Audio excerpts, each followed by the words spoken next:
നമസ്കാരം. Iran US രണ്ടാം ഘട്ട ചർച്ച അനിശ്ചിതത്വത്തിൽ. തങ്ങളുടെ നിലപാടുകൾ മധ്യസ്ഥരായ പാകിസ്ഥാനെ അറിയിച്ച് ഇറാൻ വിദേശകാര്യമന്ത്രി അബ്ബാസ് അരാഗ്ചിയും സംഘവും പാകിസ്ഥാൻ സന്ദർശനം പൂർത്തിയാക്കി മടങ്ങിയതായി റിപ്പോർട്ട്. ഇറാന്റെ ഔദ്യോഗിക വാർത്താ ഏജൻസിയായ ഇർനയാണ് ഇക്കാര്യം റിപ്പോർട്ട് ചെയ്തിരിക്കുന്നത്.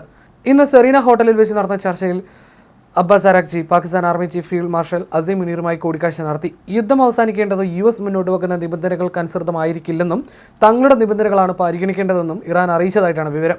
ഇന്നലെയാണ് ഇറാൻ പ്രതിനിധി സംഘം പാകിസ്ഥാനിലെത്തിയത്. പാക് പ്രസിഡന്റ് ഷഹബാസ് ഷെരീഫ്, സംയുക്ത പ്രതിരോധ മേധാവി അസീം മുനീർ എന്നിവരുമായി കൂടിക്കാഴ്ച നടത്തിയ ശേഷമാണ് അബ്ബാസ് അരാഗ്ചി മടങ്ങിയത്. US ഇറാൻ യുദ്ധം അവസാനിപ്പിക്കാനായി ഇറാൻ മുന്നോട്ട് വെക്കുന്ന ആവശ്യങ്ങളുടെ ഔദ്യോഗിക പട്ടിക പാകിസ്ഥാന് കൈമാറിയതായും ഇറാൻ പറഞ്ഞു. ചർച്ചകൾക്ക് ശേഷം പാകിസ്ഥാൻ പ്രധാനമന്ത്രി ഷഹബാസ് ഷെരീഫ് എക്സിൽ പങ്കുവച്ച കുറിപ്പിൽ കൂടിക്കാഴ്ച ഊഷ്മളവും സൗഹൃദപരവുമായിരുന്നുവെന്ന് വിശേഷിപ്പിച്ചു. നിലവിലെ പ്രാദേശിക സാഹചര്യങ്ങളെക്കുറിച്ച് വളരെ ഊഷ്മളവും സൗഹൃദപരമായ രീതിയിൽ ഞങ്ങൾ ആശയങ്ങൾ കൈമാറി. പാകിസ്ഥാൻ ഇറാൻ ഉഭയകക്ഷി ബന്ധം കൂടുതൽ ശക്തിപ്പെടുത്തുന്നത് ഉൾപ്പെടെയുള്ള പരസ്പര താൽപ്പര്യങ്ങളുള്ള കാര്യങ്ങളും ഞങ്ങൾ ചർച്ച ചെയ്തുവെന്ന് അദ്ദേഹം എക്സിൽ കുറിച്ചു.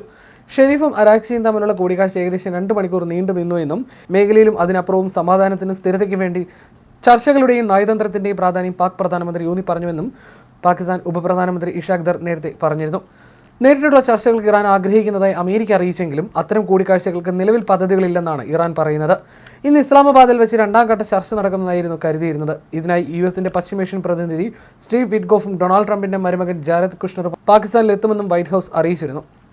എന്നാൽ US സംഘം പാകിസ്ഥാനിലെത്തിയതായി ഔദ്യോഗിക സ്ഥിരീകരണമില്ല. ത്രിരാഷ്ട്ര സന്ദർശനത്തിന്റെ ഭാഗമായിട്ടാണ് പാകിസ്ഥാനിലെത്തുന്നതെന്ന് നേരത്തെ അബ്ബാസ് അരാഗ്ചി വ്യക്തമാക്കിയിരുന്നു. അതിനിടെ ഹോർമുസ് കടലിടുക്കിലെ വിന്യാസത്തിനായി മൈൻ സ്വീപ്പറിനെ ജർമ്മൻ നാവികസേന അയക്കുമെന്ന് ജർമ്മൻ പ്രതിരോധ മന്ത്രി ബോറിസ് പിസ്റ്റോറിയസ് അറിയിച്ചു.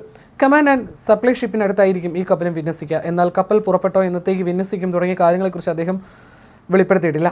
അതേസമയം ഇനിയും ഇറാൻ യുദ്ധം മാസങ്ങളോളം നീണ്ടു നിന്നാൽ ആഗോള ഊർജ്ജക്ഷാമം ഉണ്ടായേക്കുമെന്ന് ടോട്ടൽ എനർജീസ് മേധാവി മുന്നറിയിപ്പ് നൽകിയതിന് പിന്നാലെ ഹോർമുസ് കടലിടുക്ക് വീണ്ടും തുറക്കാനുള്ള ശ്രമങ്ങളിൽ താൻ ശ്രദ്ധ കേന്ദ്രീകരിക്കുന്നതായി ഫ്രഞ്ച് പ്രസിഡന്റ് ഇമ്മാനുവൽ മാക്രോൺ ആവർത്തിച്ചു. അന്താരാഷ്ട്ര നിയമങ്ങൾ പാലിച്ച് ഹോർമുസ് കടലിടുക്കിൽ ടോൾ ഇല്ലാതെ സഞ്ചാര സ്വാതന്ത്ര്യം ഉറപ്പാക്കിക്കൊണ്ട് വരും ദിവസങ്ങളിലും ആഴ്ചകളിലും കടലിടുക്ക് പൂർണ്ണമായി തുറക്കുക എന്നതാണ് തങ്ങളുടെ ലക്ഷ്യം. അതിനുശേഷം കാര്യങ്ങൾ ക്രമേണ സാധാരണ നിലയിലാകുമെന്നും അദ്ദേഹം പറഞ്ഞു.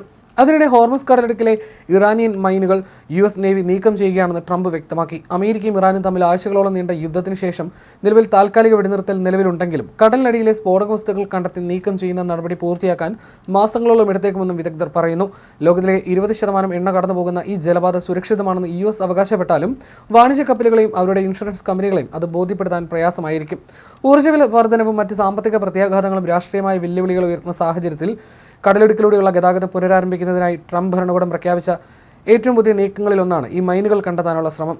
അതേസമയം US നാവിക ഉപരോധം തുടർന്നാൽ ശക്തമായ പ്രതിരോധമുണ്ടാകുമെന്നാണ് ഇറാന്റെ മുന്നറിയിപ്പ്. ഇറാന്റെ സായുധ സേനയ്ക്ക് രാജ്യത്തിന്റെ പരമാധികാരം, അതിർത്തി, ദേശീയ താൽപ്പര്യങ്ങൾ എന്നിവ സംരക്ഷിക്കാൻ മുമ്പത്തേക്കാൾ കൂടുതൽ ശക്തിയും സന്നദ്ധതയും ഉണ്ടെന്ന് അമേരിക്ക തിരിച്ചറിയണം.